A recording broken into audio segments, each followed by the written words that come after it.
I taught my bird to whistle like a referee. I can make a free throw when I'm down on one knee. I've been a fan of basketball since I was 5. Now I am a fan of HoopSpeak Live. Hilarious analysis, a mystifying trope. An angel with a cudgel breaking bubbles of soap. Like honeybees buzzing around a hive. Everybody buzzing about HoopSpeak Live.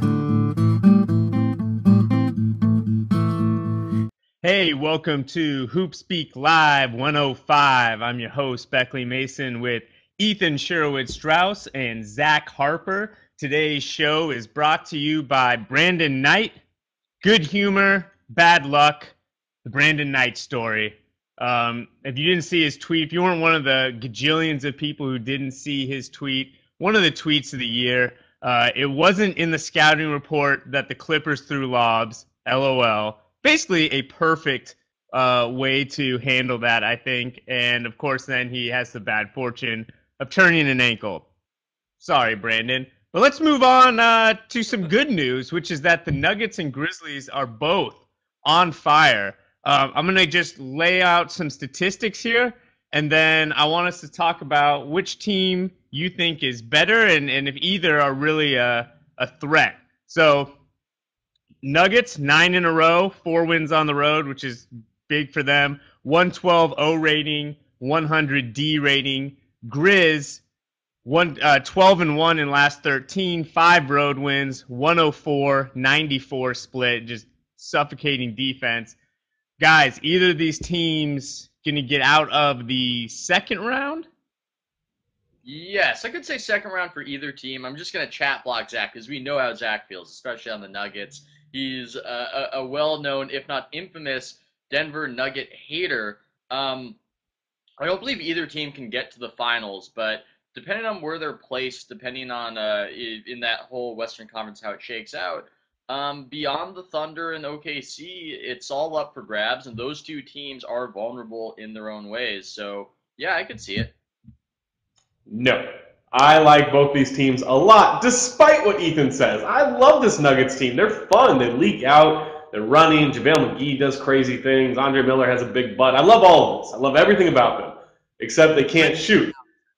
I like Memphis. I like their defense, I like their toughness. They're one of the few teams to try to beat you up. Like I kind of miss that. I don't want the whole league to go Knicks Heat of the late 90s, but I like a team like Indiana or Memphis to mix it up a little bit.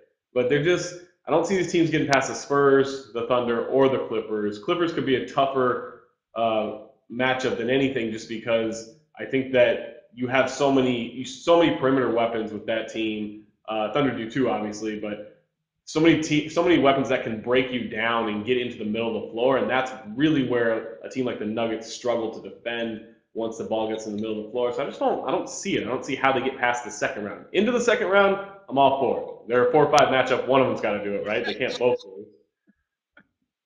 I think that's prediction. Yeah.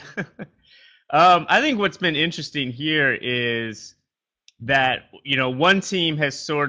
both teams have basically seen some sort of internal improvement without adding like a major piece. So Ty Lawson is playing a lot better. They're getting a little bit more out of Gallo than they were at the beginning of the year, and they're also just buying into the system and running like crazy all the time. Meanwhile, Memphis loses Rudy Gay, replaces him with Tayshaun Prince, and it seems like just there's been some sort of marginal gain in having a little more Randolph, a little more Marc Gasol, he's playing very well, and a little more Conley, and maybe just a little bit more of those and no Rudy Gay is better than having Rudy Gay and less of those guys. Yeah, I think there was an awkwardness with Rudy Gay where they were paying him a lot of money and they thought, oh, we've got to find a way to work him in. And not that I don't believe in Rudy Gay. I still think it was a good trade for Toronto in terms of getting a player of his talent. But in terms of calm down, Ethan. Calm down. We'll get to your little escapades with Rudy Gay later. I feel like with with Memphis, there isn't so much clutter anymore, so they can focus on having more of an identity rather than just hoping to force a guy into the system. I'm just gonna. I have a prosaic answer to why they're doing better without Rudy Gay. Because he sucks at offense right now. It's not about trying to figure out how to be, and he's making too much money and he's too much attention. It's just that he was taking a lot of shots and missing them, and now that's not there. And even though, hey, Tayshaun Prince hasn't actually played well since coming there, and that's been a little bit overlooked. But there's just less of him. There's less of Tayshaun Prince, which just less of Rudy Gay would have helped. And there's less of Rudy Gay. Trading Rudy Gay is the best you can get of less of Rudy Gay, and that's what's helping them. I'm not sure if any of that made sense. I don't think people would have ever put Rudy Gay in the sort of like not Monte, not Josh Smith, or not Bargnani boat, but here we are. Yeah, so here's some interesting Rudy Gay stats this year on shots 16 to 23 feet from the rim. So that's your mid-range jumpers. He's shooting 4.2 a game and shooting 25%. For perspective, Josh Smith shoots 4 a game and shoots 30%. And, meanwhile, Josh Smith is one of the best defenders in the NBA. So, right, the volume of Rudy Gay. I think also Prince defensively is, his D rating is under 90. So when he's on the court, their defense has been filthy. That goes for their whole starting lineup. But I think that, Prince's sort of solidarity on that end is worth something. I want to talk about an interesting conversation we've been having offline, which is who is the NBA's 4th best player? I think everyone's in agreement. LeBron James, Kevin Durant, Chris Paul, probably in that order. But after that, it gets muddled. What do you guys say? I'm just going to go, and I don't, man, I'm nervous. I'm nervous because it's so muddled. Every option seems bad, and this one seems especially weird. I floated it as a might last night on Twitter, and as I looked into it, I'm just kind of rolling with James Harden. I know that his defense is a concern and hurts them, but it just seems to me that offense is a plank to build upon. The defense is more connected to effort. He certainly at least has the right body to play defense, and for that team to be a top 6 team at offense, they have no offensive talent or barely any, and he is crucial. It's all, so much of that playoff team is built on him, and just in terms of raw efficiency, I like Harden, and it's tough. There's so many other options. Dwayne Wade, Kobe Bryant, even somebody like Blake Griffin or Tony Parker. You could name so many people, and it's a legit case. I like Ethan's little 8-mile attempt there of throwing in the possible answers at the end to try to make us stumble, but I'm not going to stumble. I don't see how you can look at Kobe Bryant's season and look at James Harden's season and say that James Harden has been better. Just because I think defense is a big factor. James Harden he's a really bad, really bad defender, and it's not even, he has to take on so much of the offensive load. He was equally as bad last year. He just isn't a good defender. And he can outweigh that with his offense. And Kobe's a bad defender, but he's not as bad as James Harden. Their numbers across the board are almost identical. Kobe's been a better passer this year. James has been a little bit better of a shooter in terms of true shooting percentage. But if you just look at the whole package, I think Kobe's been better. I think Dwayne Wade's been better. Yeah, okay, I'm just going to do some real quick fact-checking. 5.8. I think Harden and Kobe are both at 5.8 assists or something. They're right there. But yeah, Kobe obviously having an incredible year. I will take Wade because I think more than Harden or Kobe, Wade like gets into trouble on defense. I think we all know Dwayne Wade has a little habit of falling asleep or maybe not running back all the time. But in the sphere of these 4, he's also going to make plays that no other 2 guard is going to make. He's going to get steals. And when they get into the Heat skirmish mode and Dwayne Wade is picking up loose balls and, pulling rebounds off the top of the square, he still can do those things. And I think that along with shooting 52% from the field and is a pretty compelling argument for number 4. Harden, I have qualms with him because, the offense only gets one point per 100 possessions better when he's on the court. Now, whether or not that's a really messy rating, and the Rockets subs run really well against bad, second units. But I wonder to what degree Harden isn't just taking the most shots in a really good system, and how much he is the driving force of the system. And I go back and forth on that. Yeah, and that's difficult to tell. And one of the reasons why this is a hard debate to suss out is because I would pick a few players over Harden if they had Harden's minutes. I feel like Wade, for instance, I like Wade better per minute than I do Harden. And Tony Parker and Blake Griffin, I might even prefer them per minute, but they just don't have the amount of work and the amount of responsibility. Parker does, maybe in just terms of responsibility, but that's what makes this debate tough, is that certain stars are older, and Kobe too, where the older stars make it confusing as to just where the younger ones are at in comparison, and then you throw in how some of these older stars are playing just fewer minutes, and it gets very difficult, and I would even say impossible to give a definitive fourth or to rank definitively. Just as I've gotten older and my legs have stopped cooperating as much, I've become more of a chucker in my day, as opposed to young Zach Harper was a point guard who liked to distribute. So I appreciate the chucker mentality. I love Jamal Crawford. I've embraced Nick Young this year and J.R. Smith a little bit. I'm just happy we're talking about shooting guards again. For the fourth spot, shooting guard has been such a bad position in the NBA lately. The fact that we're arguing for fourth best player and all three of those guys are shooting guards, I love that. That is great. All right, let's bring on our guest today, friend of the program, someone we've enjoyed having on for, I don't know, basically since the start. Tom Haberstroh. What's up, fellas? Hey, handsome Tom. How you doing, bud? I'm doing good. Thank you for having me on HoopSpeak Live, or should I say HoopSpeak Live? Oh, snap. Sorry. Oh, come on. We don't do that here. I thought you had been on the show before. All right, let's try to recover. Where do you stand in this fourth best player thing? Give me Dwayne Wade, a guy who is probably up there in PER in the fourth spot. Actually, I know he's in the fourth spot in PER this season, and he plays defense, which can't say the same for Kobe Bryant and James Harden. So I might sound like a Heat apologist at this point, picking Dwayne Wade, but that's who I got for the fourth spot. Okay, random interesting statistical note here is that Tiago Splitter is currently, assuming you don't count Daniel Orton's 39 minutes, is currently number 5 in the NBA in win shares per 48.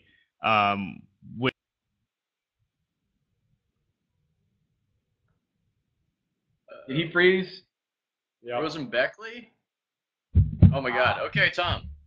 Yo, what's up? Yo, I'm going to ask, so biggest threat to the Heat, obviously the Knicks are in a tailspin, but they have the high variance offense with all the threes. Do you feel that Indiana is the biggest threat, or do you feel like New York is the biggest threat? Or is there some threat out there on the horizon in the East that we just don't know about?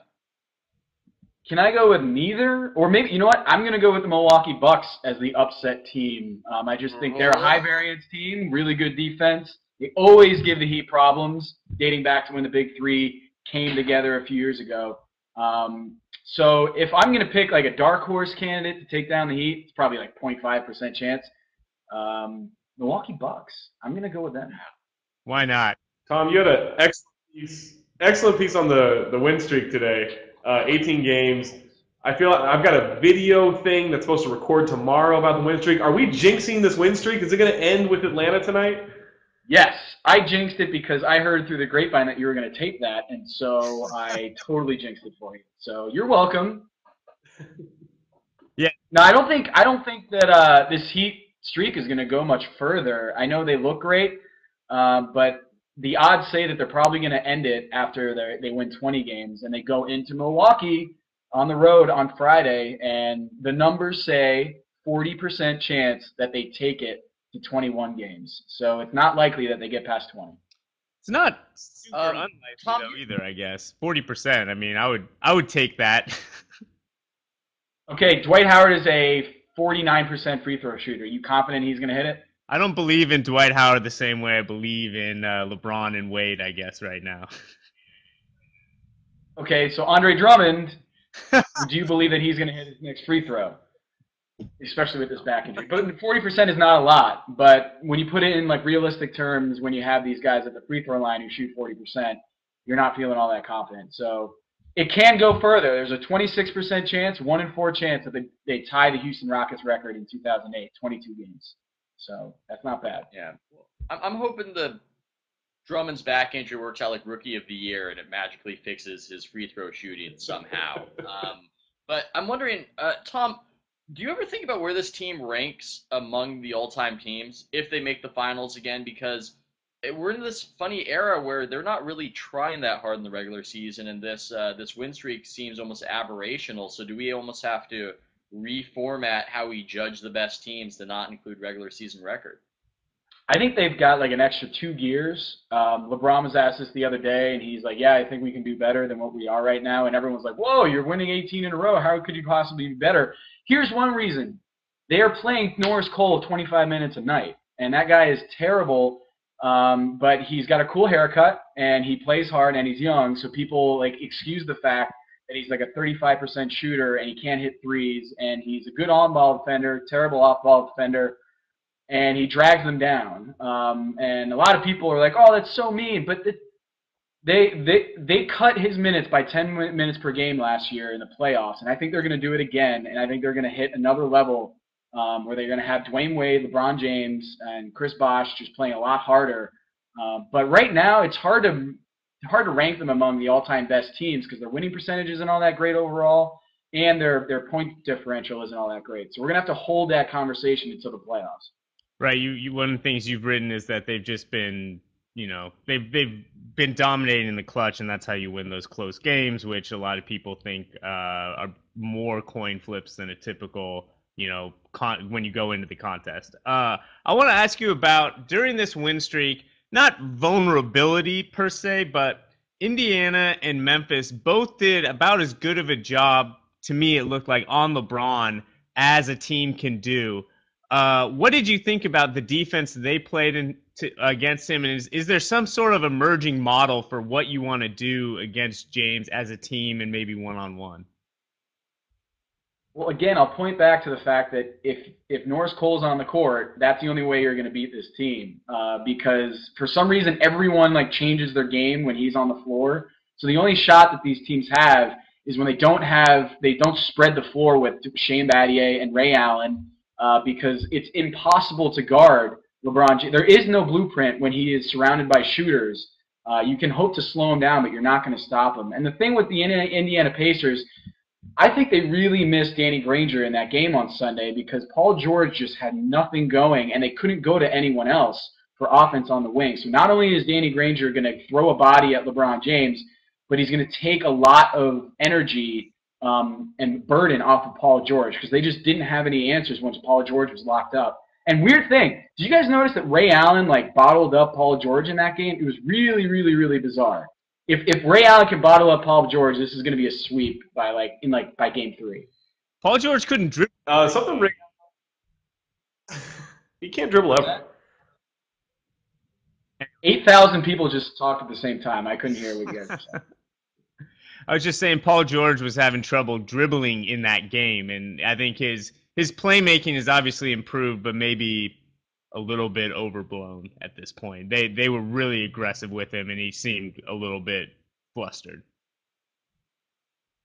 Tom, we talk about what teams can do to defend them, but to attack them, is it still be bigger than them and hope you can win the interior battle? Is there any way to beat that defense at this point because of LeBron and Wade?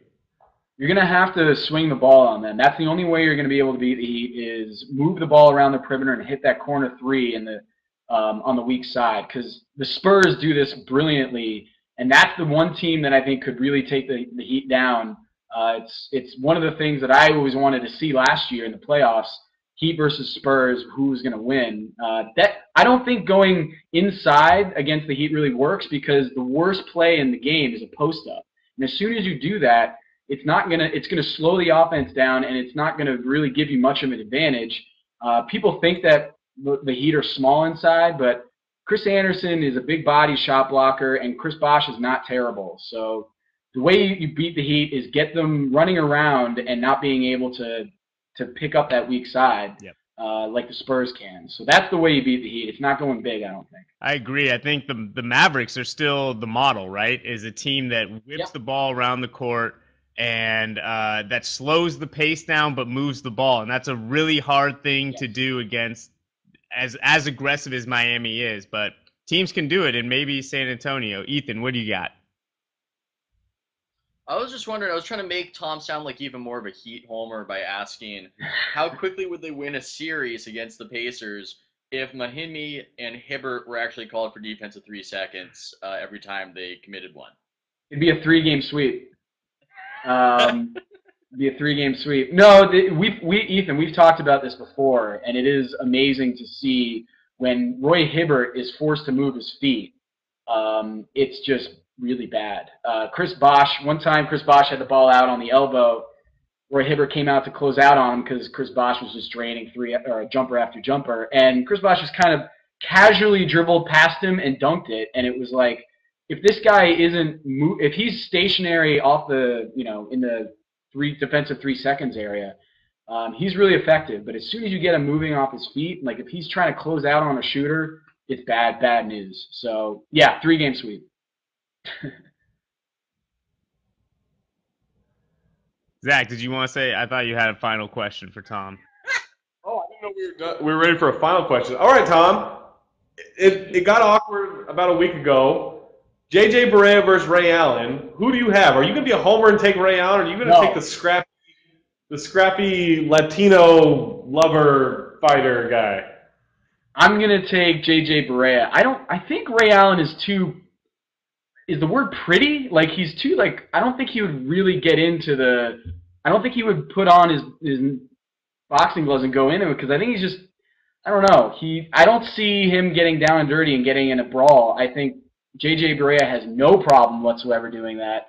I don't think JJ Barea wanted to get in a fight, but he certainly seemed like he did after the choice words he had when he was walking off the floor. Did you actually hear him say that stuff? You were sitting pretty close by, I think.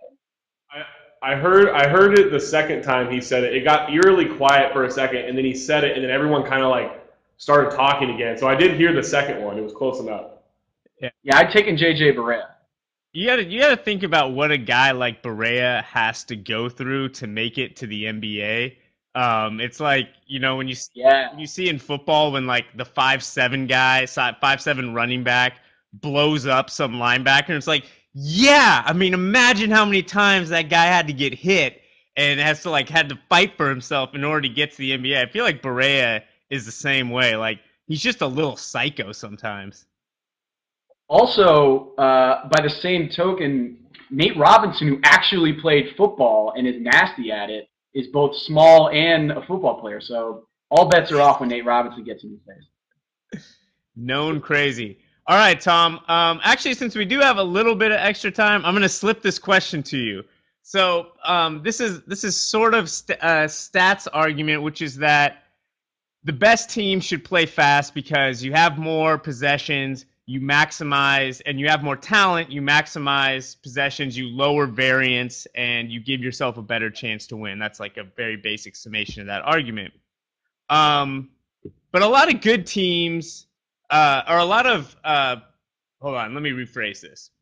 So, a lot of good teams win by playing slow, by minimizing possessions, like teams like Chicago, Indiana, Memphis. And the idea is that like playing that way gives you a better opportunity when you get to the playoffs because that's how the game is played in the playoffs. But if they're not the most talented teams, doesn't slowing the game down force a half-court game? And in the NBA, isn't the most talented team more likely to dominate in the half-court than the full court? Okay, so if you're an underdog, you want to play as few possessions as possible, because that way the favorite has fewer opportunities to assert their favorite status. So like what you want to do is like play real. I mean, it's a tough thing because the Houston Rockets and the Denver Nuggets do a really good job of getting into their quick offense before the opposing defense can settle. But then there's that weird thing where you don't want to play fast if you're the underdog.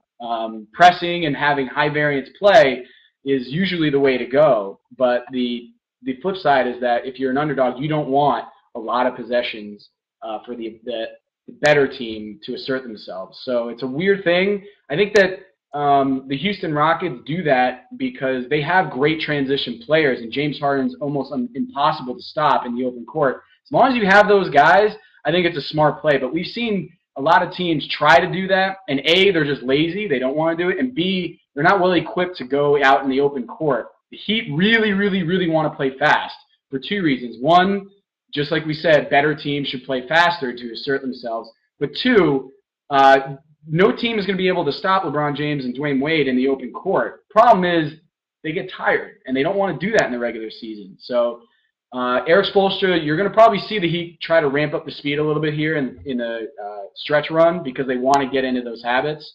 But I don't know how much faster they can play, given that they've really relied on three guys all season long. All right. Thanks a lot, Tom, and thanks for making the most out of that complicated question. We'll have you on again soon. All right, guys. Thanks for having me. All right, cool. Thanks, Tom. Thanks, Tom. All right. So let's take some audience questions. James, fire it up.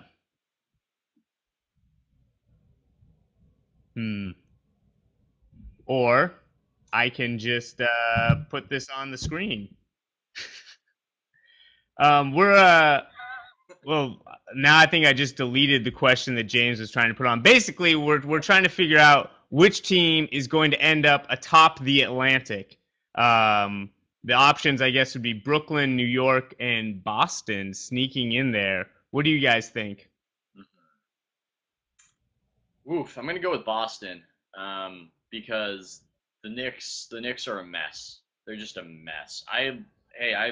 I've liked the Knicks as a possible team to upset the Heat in the playoff series earlier in the year just because they shoot so many threes and you can have a run of good luck that way. But they are falling apart so much defensively and also, of course, regressing to the mean shooting-wise. They've regressed already. But last night it was hideous. That first quarter, after Steph Curry scored 54 points against them, he was open on most possessions. Most possessions, Curry was open. They weren't always finding him in that first quarter where I think he hit 3 or 4 threes, and J.R. Smith's head was on a swivel. Carmelo was just playing deplorable off-the-ball defense, and they're just disgusting right now. So if I look at, between Brooklyn and Boston, I like Boston better to get that Knicks spot. I'm going to stick with the Knicks, and I don't have a good reason at all. I have no reason at all. They're falling apart. They look terrible, but it'd be cool if they won. Yeah, the Knicks seem like unkillable. As bad as they are, they've won 6 out of their last 9. Like, I don't know if Brooklyn has it in them to make a run. That being said, the Knicks are about to play 4 straight on the road. Portland, Utah, Denver, and LA. And I could see them dropping 4 straight, and all of a sudden it becomes really interesting going down the stretch. I think they still have like 3 or 4 more back-to-backs left. Still have a bunch of road games. Knicks definitely not out of the woods. Yeah, and John Krolik say they're better without Rondo, Ethan. You want to say it's a major factor. I don't know if it's a major factor, but I think the combination of him perhaps being a neutral presence offensively on that team with Avery Bradley providing a defense and just ratcheting up the defense is enough to make them perhaps better right now than Brooklyn and New York. Bradley is interesting to me because it seems as though once you're known as a great defender, you can get away with a lot. If you see that Mr. Triple Double had released this video of Avery Bradley's backcourt pickpockets, and I mean, it's really impressive on the one hand, but on the other hand, he's just fouling the shit out of dudes. Sorry for cursing. I hope you guys are okay with that. But it's just unbelievable to me that if you can set a precedent, you can get away with a lot, be it illegal screens or fouling on defense. Yeah, that was a lot. That's the old Pat Riley Knicks thing, is that if you foul all the time, they're not going to call it, and then eventually they just sort of start letting it happen. All right, let's go to Daggers. Oh, quick follow actually on your Celtics point. Sorry, James with the pump fake. Quick follow on your Celtics point. I wonder if sharing the ball more is making them want to play better defense. It's something we've talked about with the Lakers and other teams. Anywho, my dagger is Westbrook right now is on pace to be the first player since 1955 to shoot more shots than his teammate when his teammate was the scoring champion. So Durant's going to be the scoring champion. Westbrook takes more shots per game. Now, I don't think this is going to be the last time that this happens, and the reason why is that Durant shoots so many free throws. So they actually shoot almost the same exact. I think Durant shoots 2 more free throws and Westbrook shoots 1 more shot. So the distribution is almost equal. Of course, Durant scores 5 more points. But this is something I could see happening a few times throughout their careers if, these models hang steady and they don't find a third high-volume shooter. I also I can see that happening with the Wolves if Kevin Love leads the league in scoring and Alexei Shved leads the league in shots. I can see that. Oh, that sounds like a bleak dystopian future. I don't know if I'm prepared for that one. My smash is about one David Lee, who's been the object of some praise and also ridicule out in these parts. I had the awkward pleasure of asking him about the Sloan paper last night, which I don't think I've ever had that happen before, where I had to ask a player about a research paper that really used him as a focal point of what not to do. And for whatever reason, nobody has asked him about it in the last week, and perhaps that is why, because it's an awkward thing. But I wanted to say that sometimes you can not agree with the response an athlete gives and still think it's a decent answer under the circumstances. I don't think that Lee's point about how you can't dismiss my statistics off. Well, he said basically, to paraphrase, you can't say me getting 20 and 10 doesn't matter, but that these stats matter. You can't pick and choose that way. You can't have it both ways. And it just seems like almost a straw man to me, because my feeling is, no, I don't dismiss what you do offensively. That's very good what you do offensively. It's the defense is a problem, and that probably should be improved. But I thought that under the circumstances and the awkwardness of the question, that he did an okay job with that. I don't know how I'd handle it if somebody presented me with a paper on what a bad writer I am and how stupid I am and asked me to respond to it. I'd probably flub the question. So I don't agree with you, David Lee, but that's a good job under the circumstances. I do like the idea of asking David Lee, hey, everyone says you suck even though you have cool stats. What do you think? Mine noted, Beckley rudely deleted a question asking me to tell a story about Jeff Trepanier. And the one time I really, really got dunked on, I was in San Diego. We went up to USC to play a little pickup ball with some friends and spend the weekend there. And Jeff Trepanier just happened to be on the court at the time in the rec center that we were playing at. And he decided to play with us, even though he was an NCAA Division I college player, and a pretty decent one at that. And there was a moment where I went up for a rebound, and I got really high for the rebound, and I grabbed it. And in one motion, he jumped, ripped it out of my hand, and dunked it on me. All in one motion. It was the most embarrassing, cool thing I've ever been a part of, aside from my whole writing career. And it's been a treat to retell that story on many a bar night. There you go. I like that embarrassing and cool for you sums up your writing career. All right, thanks to everyone who watched. Thanks for Tom coming on. James with the production. Anthony with the art. Roger Bain, take us out.